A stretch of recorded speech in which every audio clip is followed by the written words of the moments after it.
2 তারিখে রায়দিঘিতে মাননীয় নেতা কেন্দ্রের শক্তিশালী স্বরাষ্ট্রমন্ত্রী অমিত শাহজি কি বলেছে শুনেছেন? এক, বিজেপির মুখ্যমন্ত্রী 45 দিনের মধ্যে বাংলাদেশ সীমান্তে বর্ডার সম্পূর্ণ করবে। নো ঘুসপেটিয়া, অনুপ্রবেশকারী নট অ্যালাউড, শরণার্থীদের আশ্রয় আমরা দেব। তাই তো নরেন্দ্র মোদীজি সিএ এনেছেন। কর্মসূচি 2, এই রাজ্যে সরকারি কর্মচারী, শিক্ষক, পেনশনার্স বকেয়া ডিএ তো পাবেন, 7ম পে কমিশনের অর্থ পাবেন, 8ম পে কমিশনের কমিটি তৈরি হবে।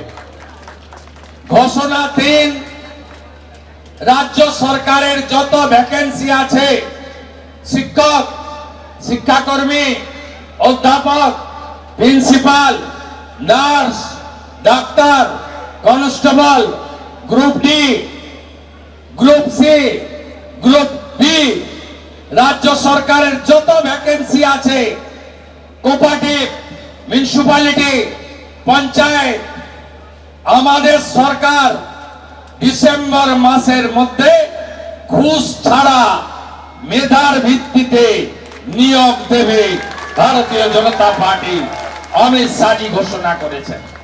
ঘোষণা 4, মমতার জন্য চাকরি হয়নি, লাস্ট এসএসসি 15তে, লাস্ট পিএসসি 17তে 40 পেরিয়ে গেছে, বিয়ে করতেও পারেনি এমন যুবক ভাইয়ের সংখ্যা লক্ষ লক্ষ। তাই ভারতীয় জনতা পার্টি এলে 5 বছর এক্সট্রা পাবেন।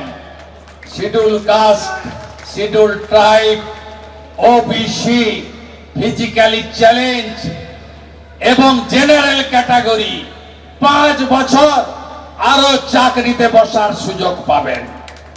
আর বিরোধী দলনেতা আরেকটা অঙ্গীকার করে গেল, রাজ্য সরকারের চাকরিতে বসার জন্য কোন এক্সাম ফি সরকার নেবে না, নেবে না, নেবে না।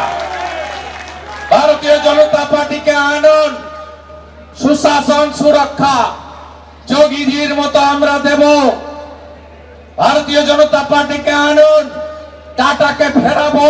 চাকরিতে বসার জন্য কোন এক্সাম ফি সরকার নেবে না, নেবে না, নেবে না।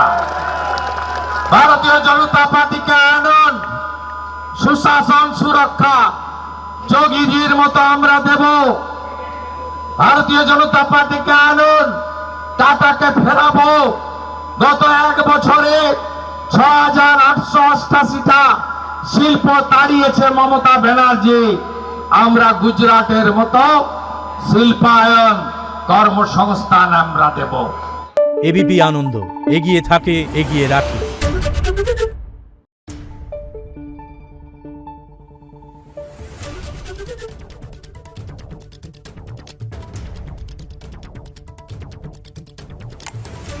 Thank you.